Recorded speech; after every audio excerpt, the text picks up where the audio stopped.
পুলিশের সঙ্গে কোনো কথা হলো সুকান্ত দা? আমি কথা বলতে যাচ্ছি পুলিশের সাথে কথা বলতে যাচ্ছি। আমরা পুলিশকে আমাদের দাবি এই মুহূর্তে তুমি দেখতে পাচ্ছ সুকান্ত মজুমদার তিনি থানায় ঢুকছেন, তিনি পুলিশের সঙ্গে কথা বলবেন। এই মুহূর্তে তুমি সেই ছবি দেখতে পাচ্ছ।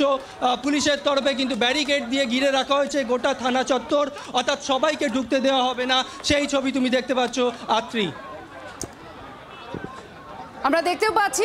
রওনা, তুমি সঙ্গে থাকো। সুকান্ত মজুমদার এগোলেন থানায় কথা বলার জন্য। রাস্তায় শুয়ে পড়ে বসে পড়ে বিজেপি কর্মীরা তারা অবস্থানে বসে পড়েছেন টিটাগড় থানার সামনে।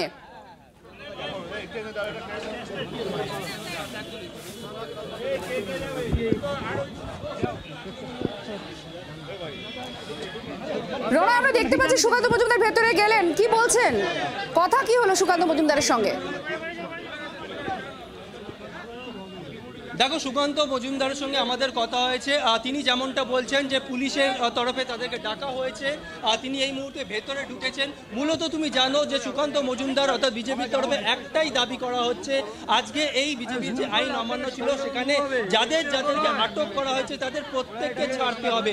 যতক্ষণ না পর্যন্ত তাদেরকে ছাড়া হচ্ছে ততক্ষণ পর্যন্ত তারা থানার সামনে, রাস্তায়, মেন রোডে এইভাবে বসে থাকবেন। এই মুহূর্তে তুমি যে ছবি দেখতে পাচ্ছ, সুকান্ত মজুমদার তিনি টিটাগড় থানায় প্রবেশ করেছেন। সেখানে যে সমস্ত অফিসাররা রয়েছেন তাদের সঙ্গে মূলত তিনি কথা বলবেন। তবে বিজেপির তরফে একটাই দাবি করা হচ্ছে, আজকের ঘটনায় যাদেরকে আটক করা হয়েছে তাদেরকে নিঃশর্তে অর্থাৎ তাদের সকলকে ছাড়তে হবে। যদি তাদেরকে ছাড়া না হয় তাহলে তিনি এবং তার বিজেপি কর্মীরা এখানে বসেই তারা স্লোগান দেবেন, এখান থেকে উঠবেন না।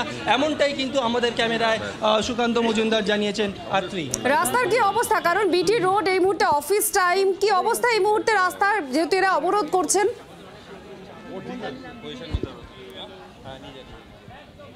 সেই ছবিটাও একবার দেখাবো, রাস্তার ছবিটা ক্যামেরা মিন্টুকে বলবো ক্যামেরাটা নিয়ে একবার দেখানোর জন্য।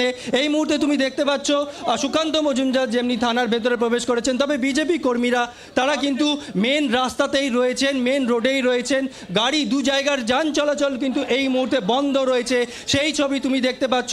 গাড়ি চলাচল বন্ধ রয়েছে, অর্থাৎ এখনও বিজেপি কর্মীরা এখানে ঠিক এইভাবে বসে রয়েছেন। কারণ তুমি জানো যে এই যে একটা গুরুত্বপূর্ণ রাস্তা, এই রাস্তা থেকে বহু গাড়ি যান চলাচল অর্থাৎ বহু গাড়ি যাতায়াত করে, এইভাবে রাস্তায় বসে রয়েছেন। এখানে যারা রয়েছেন আপনারা এইভাবে বসে রয়েছেন, যান চলাচল তো অবরুদ্ধ হয়ে পড়লো। আমাদের যান চলাচল করে আমাদের কিছু করার নেই, আমাদের কর্মীরা ভেতরে আটকে পড়ে রয়েছে। কতগুলো কর্মীদের বিজেপি আমরা যারা এসেছিলাম তাদেরকে পুলিশ মেরে ধরে, অর্থাৎ তুমি দেখতে পাচ্ছ এখানে যারা রয়েছেন তারা বলছেন যে এই মুহূর্তে তুমি দেখো বিজেপি কর্মীদের তরফে বলা হচ্ছে সরে যাওয়ার জন্যে। তবে অপর দিকেও কিন্তু এখনো পর্যন্ত রাস্তা জ্যাম রয়েছে, সেই ছবিও তোমাকে দেখাবো। কেন পেশেন্ট মিন্টুকে বলবো ছবিটা দেখানোর জন্য। তুমি দেখতে পাচ্ছ ফাল্গুনী পাত্র, বিজেপির তরফে ফাল্গুনী পাত্র, তিনি কিন্তু এখানে বসে পড়েছেন। ফাল্গুনী দি, সুকান্ত মজুমদারও রাস্তায় বসে পড়েছেন, থানার সামনে আপনারা স্লোগান দিচ্ছিলেন, কি দাবিটা কি আপনাদের?